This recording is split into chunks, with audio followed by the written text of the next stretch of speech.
Hello and welcome to Mastering Life Shorts webinar 25. What a year it's been. I started these back in March and we've covered so many different topics this year.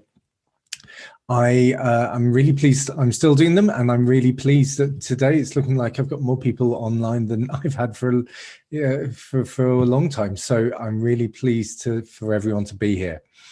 Today is the last webinar of 2020. I will be coming back in 2021, sometime in January. So make sure that you follow me on Twitter at ELM Coaching, or watch my website or the YouTube channel to look out for the next webinar, which will be sometime in January. Now, as the last webinar of this year, I thought I would lift the lid on what I do as a coach and give you some of the tools of coaching that you can use in your life and your work. And one of the great things about coaching is that as soon as you learn these tools, it means that every time someone comes to you for advice or guidance or for support, instead of helping them, which often means that you end up giving a huge amount of your time and energy to someone, instead of doing things for them, answering their questions and giving them advice, you instead turn it around and help them develop themselves. And it becomes much, much more powerful because you're helping them to go forwards in life without your direct support. So that's what we're doing today. So let's first of all meet Peter. Now, just imagine you are someone who is known for giving workshops, and Peter contacts you on social media. You've never met Peter before, and he says, I need some tips. I'm about to give a workshop. Can you give me a tip for how to run a good workshop? And you think, well, actually, the most useful tip anyone has ever given me is to make sure that people are doing things actively. So you say to him, what I think you should do is once an hour, at least you make sure that people get together in twos and threes and they work together. And then you walk around the room and you talk to each of the groups and check that they're on task, check that they understand, and it will help them, actively learn. What you didn't know was that Peter is disabled. So asking him to walk around the room is impossible, given most of the places I've given any presentations in. It's not really possible to move around a room in a wheelchair. So by giving him advice without knowing the full picture, you were being unhelpful at best and wasted his time at worst in this situation, or made him feel bad. Now, that seems really trite, talking about that. So, maybe you could have asked that. Can you walk around the room? What else would you have needed to ask to give Peter full advice on how to move forwards, how to best plan his workshop? Well, you need to know Peter's experience. First of all, his experience in running workshops, and secondly, his experience in the topic that he's presenting on. You'd need to know the equipment that's available to Peter. You'd need to know about his physical attributes. What's his presence in the room? What's he like as he moves around the room? What's his knowledge? Is he just regurgitating a script that someone else has given him? Or is he really knowledgeable about this particular topic? What's his status? Is he a visiting presenter who's known as an expert? Is he someone who's presenting to people above him in a company, or people below him in a company? What are his skills as a presenter? What are his skills in the topic that he's teaching or talking about? What's his voice like? Does he need, for example, audio-visual equipment or amplification equipment? How much time has he got to prepare? Has he got language issues? Are the people in the audience the same language as him? Is he talking in his mother tongue? Is he talking in their mother tongue? Is there going to be translators that he needs to pause for? What's his comfort in giving presentations? Now, there's so many different factors that you cannot give Peter all the advice without knowing all of this. And you could start saying, well, I think you should do this and this and this. And he comes through and says, well, I've thought about that, but it makes no sense. Or you could give him a load of advice that just didn't suit him. and his presentation style and his way of being. So instead of saying, this is how I think you should do it, you can coach him. So in coaching, when I'm coaching clients, I make some assumptions about who I'm coaching. And in fact, about most people on earth. So the first one is everyone is resourceful. Now, coaching isn't suitable for something that you're teaching someone technical, start again. It's not suitable for when you're teaching something technical to someone. So for example, if you're learning to drive a car, you need to be taught to drive a car. You need to do this and this and this. However, if you talk about something like presentations, people have resources within them. They have abilities that you can draw on. Everyone can make choices.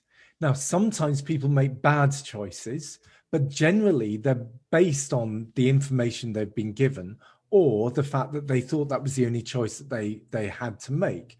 So they can, though, make choices once they're given the right data. Everyone has good intentions.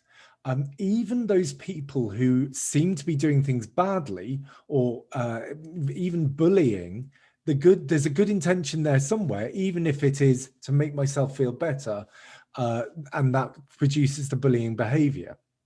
Or I want people to perform at a higher level, and I'm pushing people. That can be, there's a good intention behind everything.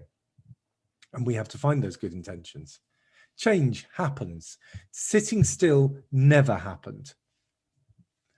And you can't change other people. So in coaching, you will never hear me allowing a client to come in and say, I need to get my partner or my subordinate to do this.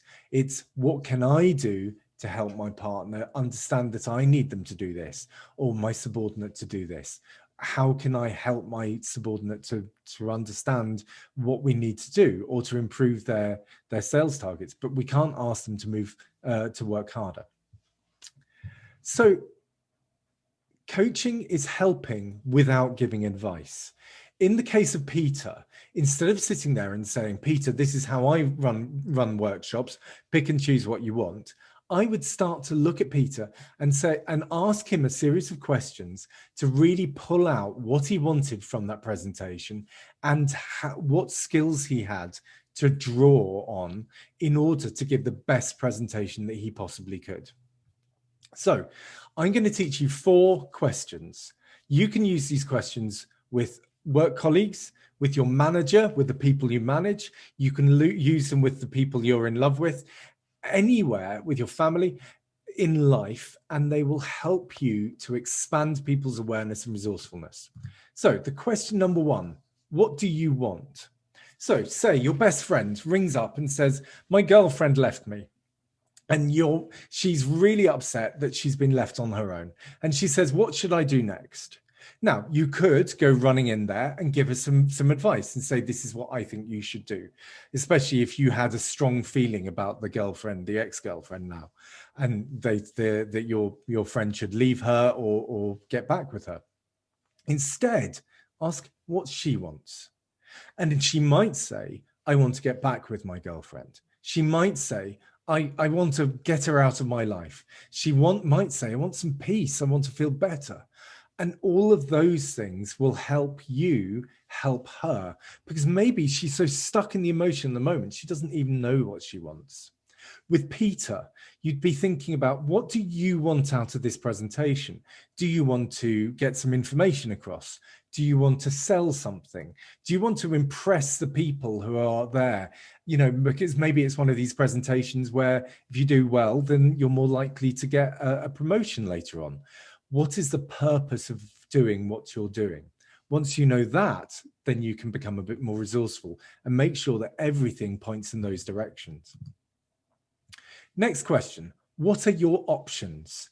Now, notice this is in the plural. So many times people come up with one option. This is what I'm going to do, or this is what I should do. Every time I hear the word should in coaching, I call it out. Who says you should do that? You ask the people, the person you're talking to, what are your potential options in this case? And they will come up with a few. And then you say, what else? And what else? And what else? And the idea is you're drawing out as many different possibilities from them as possible. The first one will be the most obvious, but is unlikely to be the best in most cases. So what you're doing is you're trying to put everything on the table, all the possibilities, and at some point they'll suddenly go, oh, that is a really good idea.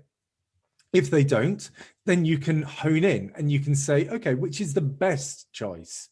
Or given all of those options, how could you make a choice between those options? The next question is about overcoming challenges. And so many times people say, I can't do that because this thing is getting in my way. So you ask what's known as the magic button question. If I pressed the magic button and that challenge disappeared, what would happen next? And it's amazing how that means that people aren't suddenly blinded by the challenge in front of them. They're then suddenly put into a resourceful state.